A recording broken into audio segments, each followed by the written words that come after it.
Okay.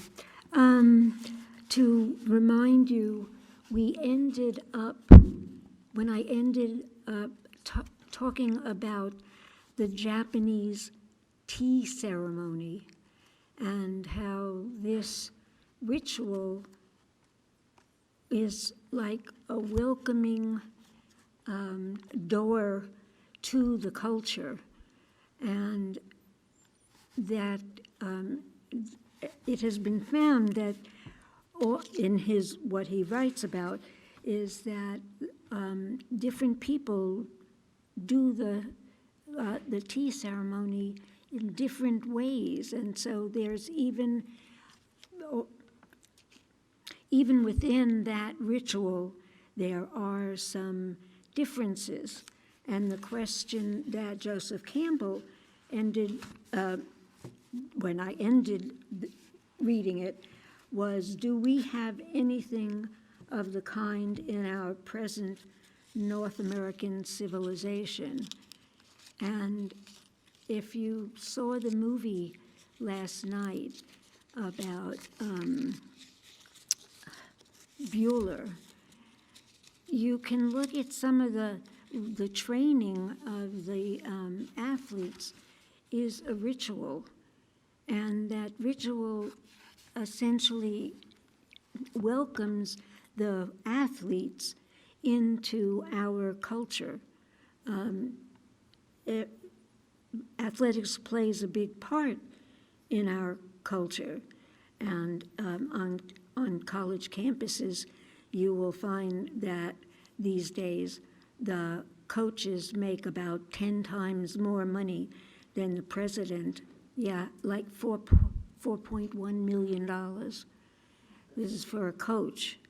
And you know what? Part of it plays out with the players having a very distorted view, for instance, of pay, and especially when professors of English and history, their salaries, well, anyway, we don't want to, and part of that, it reflects something in our culture, that our culture values sports and coaches more than they value English teachers, right? Or history teachers, yes. I mean, and when I know from my own experience, when you talk about reducing deficits, and the university where I taught just found out a few months ago that someone made a $16 million mistake in the calculations for the budget for the next fiscal year. And the president got up, he went back to California very quickly, and they now have an interim president. They're going to have to make up that $16 million. And unfortunately, that university didn't have a coach that was making $4 million. So I don't know how they're going to do it. Anyway, let's see what Joseph Campbell has to say.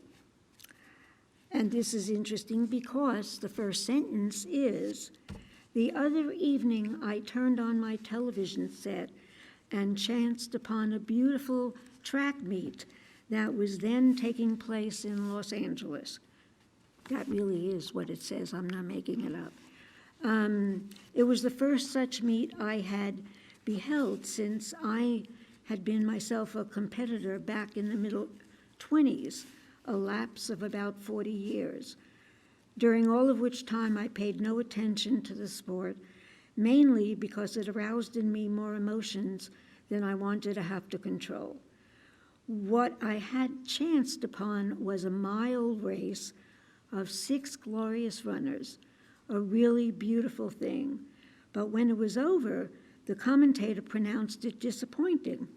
I was amazed. The race had been run in 4 minutes, 6 seconds, with the next two runners within 2 seconds of the winner, whereas the fastest mile ever run in my own day had been just under 4 minutes, 15 seconds, and I recall the excitement of that achievement. The record is now under 4 minutes. Reflecting, I thought, well, where the game is played really seriously and doesn't involve cocktail parties and the like, but confronts directly the honest challenge of the field, we still have form and we still have it in grand style. Oswald Spengler, in The Decline of the West, defines, quote, culture, quote, as the condition of a society in form, in the sense in which an athlete is in form. The way in which one holds one's arms, the angle at which the body is pitched, every detail of athletic form functions as a furthering agent for the flowering of a moment of life in fulfillment. And so it is also in the highly tuned style of a society, quote, in form, unquote, a Japanese tea master in form, the social decorum of a civilized people coming together in form. The destruction of form will not produce a winner either in the field of a mild race or in the field of culture competition. And this being finally a serious world, it will be only where top form is maintained that civilized life will survive. Nor when a race is lost can it ever be rerun. And so let me now cite, in illustration of the high service of ritual to a society, the very solemn state occasion that followed in Washington, D.C., the assassination of President Kennedy. That was a ritualized occasion of the greatest society necessity. The nation as a unit had suffered a shocking loss. Sorry, I'm getting goosebumps reading this, because I can still remember very vividly what it was like I was in college then in Brooklyn, and it was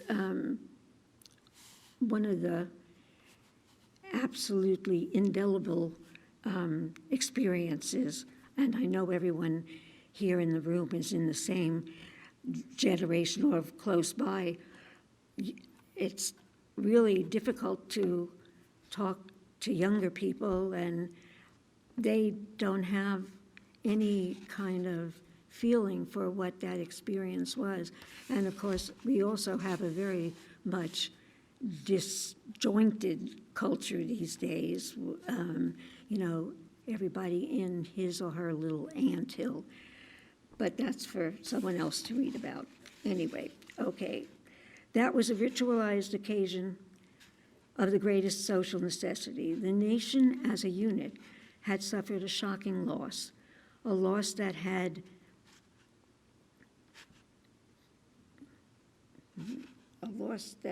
been shocking in depth, in a unanimous sense.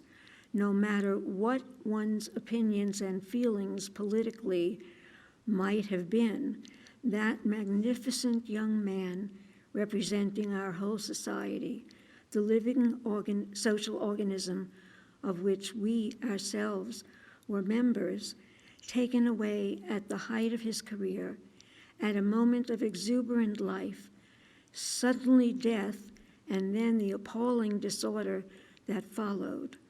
All this required a compensatory rite to reestablish the sense of solidarity of the nation, but also as a statement for the world of our majesty and dignity as a modern civilized state. I count the splendid performance of the radio and television companies at that critical time an integral part of the ritual of which I speak.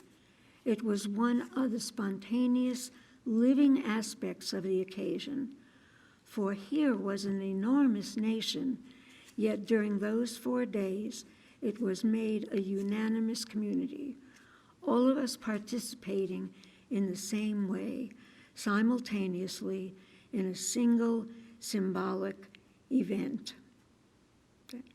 To my knowledge, this was the first and only thing of its kind in peacetime that has ever given me the sense of being a member of this whole national community, engaged as a unit in the observance of a deeply significant rite. For it has not been fashionable during the past 20 or 30 years to raise the American flag. That has been supposed to be to put you dangerously on the John Birch Society of the Isle. But here at last was an occasion when, I should think, it would have been difficult for anyone not to have felt his or her own life and character magnified through participation in the life and destiny of the nation. The system of sentiments essential to our survival as an organic unit was effectively reactivated and evoked, emotionally and tellingly represented for and to us during that weekend of unanimous meditation.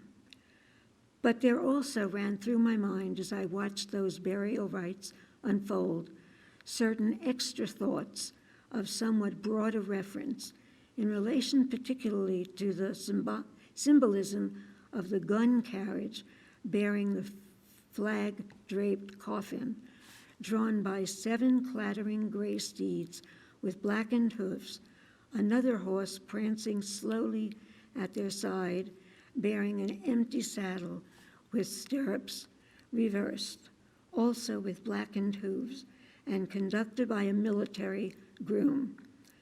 I saw before me, it seemed, the 7 ghostly steeds of the gray Lord Death, here come to conduct the fallen hero youth on his last celestial journey, passing symbolically upward through the 7 celestial spheres to the seat of eternity, whence he had once descended. The mythology of the 7 spheres and of the soul's journey from its heavenly home downward to its life on earth, and when that life was done, then upward again through all 7, is as old in this world as our civilization itself. The steed with riderless saddle, stirrups reversed, prancing by the dead young warrior's side, would in the ancient days have been sacrificed, cremated along with the body of its master in a mighty pyre symbolic of the blazing golden sun door through which the passing hero soul of warrior dead. For again symbolically, such a steed represents the body and its life, the rider, its guiding consciousness. They are one as our body and mind, and as I watched that noble riderless beast of the cortege with its blackened hoofs, I thought of the legend of the young Aryan prince Gautama Shakyamuna's noble steed Kantaka, when its master, having renounced the world, rode away and into the forest to become there the Buddha. The mount returned to the palace riderless and in sorrow expired. Those ancient themes and legends surely were not known to many of the modern millions who, on the occasion of their dead young heroes' burial, watched and heard the clattering hoofs of the 7 gray steeds in the silent city, and saw the noble riderless mount going by with stirrups reversed. And yet those themes and legends were not merely background. They were the presences in those military rites, and their presence worked. This is my thesis. In addition, they brought echoes of another moment in our own American history, the gun carriages of the Civil War and the funeral of Lincoln, who also had been assassinated and was carried in exactly this manner to eternity. The force of the contemporary rite was enormously enhanced by these symbolic overtones, unheard by outward ears, perhaps, yet recognized within all in the slow, solemn beat of the military drums and the clattering black hooves of those horses of King Death through the absolutely silent city. To my mind, there came still further, as I watched those rites resounding with antique as well as with contemporary themes, considerations of the open nature of the human mind, which can find the models for its consolation in such mystery games as this, of imitating the passage of the soul from earth through the ranges of the seven spheres. It had been many years before that I had encountered in the works of the great culture historian Leo Frobenius an account and discussion of what he termed the paedumanic or pedagogical powers by which man, the unformed, uncertain animal in whose nervous system the releasing mechanisms are not stereotyped, but open to imprinting, has been governed and inspired in the shaping of his cultures through history. In the earliest periods, as among primitives today, man's teachers had been the animals and the plants. Later on, they became the seven heavenly spheres, for it is a curious characteristic of our unformed species that we live and model our lives through acts of make-believe. A youngster identified with a Mustang goes galloping down the street with a new vitality and personality. A daughter imitates her mother, a son his father. In the now long-forgotten millenniums of the Paleolithic Great Hunt, where man's ubiquitous nearest neighbors were the beasts in their various species, it was those animals who were his teachers, illustrating in their manners of life the powers and patternings of nature. The tribesmen assumed the names of the beasts and in their rites wore animal masks. Among those dwelling in tropical jungle environments, on the other hand, where the spectacle of nature was predominantly of plants, the human game of imitation was rather of the vegetable world. And, as we have seen, the basic myth was of a god who had yielded his body to be slain, cut up, and buried, whence the food plants arose for the sustenance of the people. In the rites of human sacrifice, common to all planting cultures, this primal mythological scene is imitated literally ad nauseum. For as in the vegetable world life is seen to spring from death and fresh green sprouts from decay, so too it must be in the human. The dead are buried to be born again, and the cycles of the plant world become models for the myths and rituals of mankind. In the great and critical period of the rise in Mesopotamia, ca. 3500 BC, of the earliest civilization of city-states, the center of fascination and model for society shifted from the earth, the animal and plant kingdoms, to the heavens, when the priestly watchers of the skies discovered that the seven celestial powers, sun, moon, and 5 visible planets, move at mathematically determinable rates through the fixed constellations. A new realization of the wonder of this universe was epitomized then in the concept of a cosmic order, which immediately became the celestial model for the good society on earth. The king enthroned, crowned as the moon or sun, the queen as the goddess planet Venus, and the high dignitaries of the court in the roles of the various celestial lights. In the fabulous court of Christian Byzantium, as late as the 5th to 13th centuries AD, the imperial throne was surrounded by all sorts of amazing paradisical sights. Lions of gold that wagged their tails and roared, birds of precious metals and gems, twittering in jeweled trees, and when the ambassador of some barbaric tribe who had just passed through dazzling marble corridors, long lines of palace guards, and bedizened generals and bishops arrived before the imposing, motionless, silent figure of the monarch, solar-crowned on his radiant throne, he would cast himself in genuine awe, prostrate before the presence, and while he remained there, face down, a machine would lift the whole throne aloft, so that lo, when at last the astounded visitor rose, he would find his monarch with vestments totally changed, gazing down upon him like God from a spangled sky. St. Cyril of Alexandria, in his letters to the emperor, addressed him as the image of God on earth. It was all a bit extreme, perhaps, but hardly very different from the pantomime of an imperial court today or of a papal mass.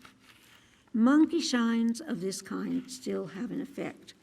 They represent the projection into the daylight world in forms of human flesh, ceremonial costume, and architectural stone, of dreamlike mythic images derived not from any actual daylight life experience, but from depths of what we now are calling the unconscious. And as such, they arouse and inspire in the beholder dreamlike, unreasonable responses.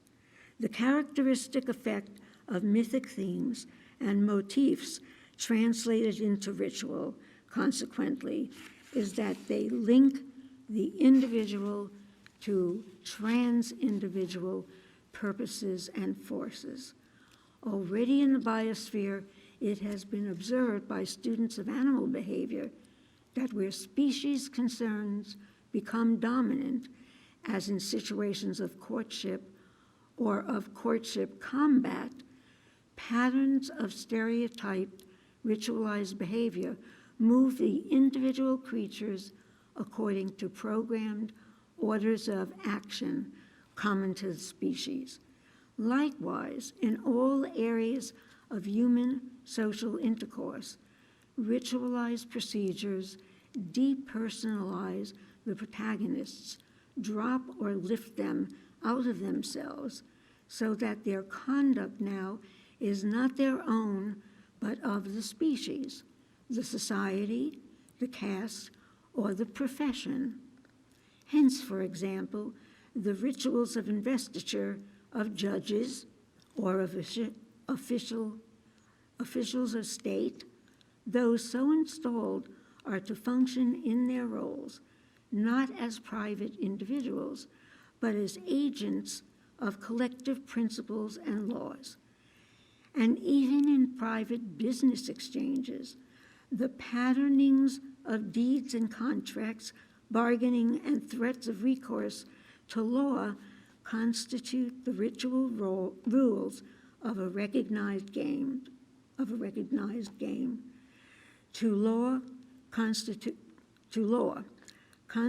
the rituals of a recognized game, relieving the confrontation, to some extent at least, of personal accent. Without such game rules, no society would exist, nor would any individual have the slightest idea how to act, and it will be only by virtue of the game rules of his local social group that anyone's humanity will unfold from the void of undefined potentials to its one and only, temporarily, spatially, and temperamentally delimited actualization as a life. He is not an easy author to read. His sentences are quite complex. I hope I'm reading it well enough for you to follow. And so, now let us now ask what the proper source of awe might be for the race of mankind today. As pointed out by Frobenius, it was first the animal world in its various species that impressed mankind as a mystery, and that in its character of admired immediate neighbor evoked the impulse to imitate identification. Next, it was the vegetable world and the miracle of the fruitful earth, wherein death is changed into life. And finally, with the rise in the ancient Near East of the earliest high civilizations, the focus of attention shifted to the mathematics of the 7 moving cosmic lights. And it was these that gave to us those 7 gray steeds of the cavalcade of King Death and the resurrection. However, as my historian has also remarked, our most immediate mysterious neighbor today is not the animal or the plant, nor is it any longer the heavenly vault with its wonderfully moving lights. Frobenius points out that we have demythologized those through our sciences, and that the center of mystery now is man, him or herself. Man or woman as a thou, one's neighbor, not as I might wish him to be, or may imagine that I know and relate to him, but in himself, thus come as a being of mystery and wonder. It is in the tragedies of the Greeks that one finds the earliest recognition and celebration of this new, immediately human center of awe. The rites of all other peoples of their time were addressed to the animal, plant, cosmic, and supernatural orders. But in Greece, already in the period of Homer, the world had become man's world. And in the tragedies of the great 5th century poets, the ultimate spiritual implications of this refocusing of concern were for all time announced and unfolded. James Joyce, in A Portrait of the Artist as a Young Man, has succinctly defined the essential qualities of the Greek tragedy, through which the ways are opened to an essentially mystic dimension of humanistic spirituality. Citing Aristotle's Poetics, he reminds us of the 2 classically recognized tragic emotions, pity and terror, noting also, however, that Aristotle had not defined them. Aristotle had not defined pity and terror. His hero, he's talking now, he's going back to James Joyce. His hero, Stephen Dedalus, declares, I have, and he proceeds, pity is the feeling that arrests the mind in the presence of whatsoever is grave and constant in human sufferings and unites it with the human sufferer. Terror is the feeling that arrests the mind in the presence of whatsoever is grave and constant in human sufferings and unites it with the secret cause. The secret cause of all suffering is, of course, mortality itself. which is the prime precondition of life, and so indeed grave and constant.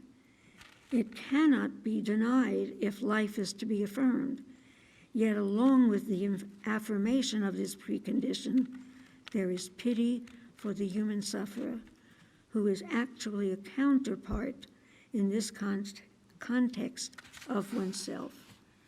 In those rituals of burial of which I have just spoken, it was this classical and modern Occidental accent on the human object that most distinguished the occasion, and this is not what would have been experienced in any traditional Oriental event of equivalent magnitude. The reference there would have been through the human being to a supposed cosmological circumstance.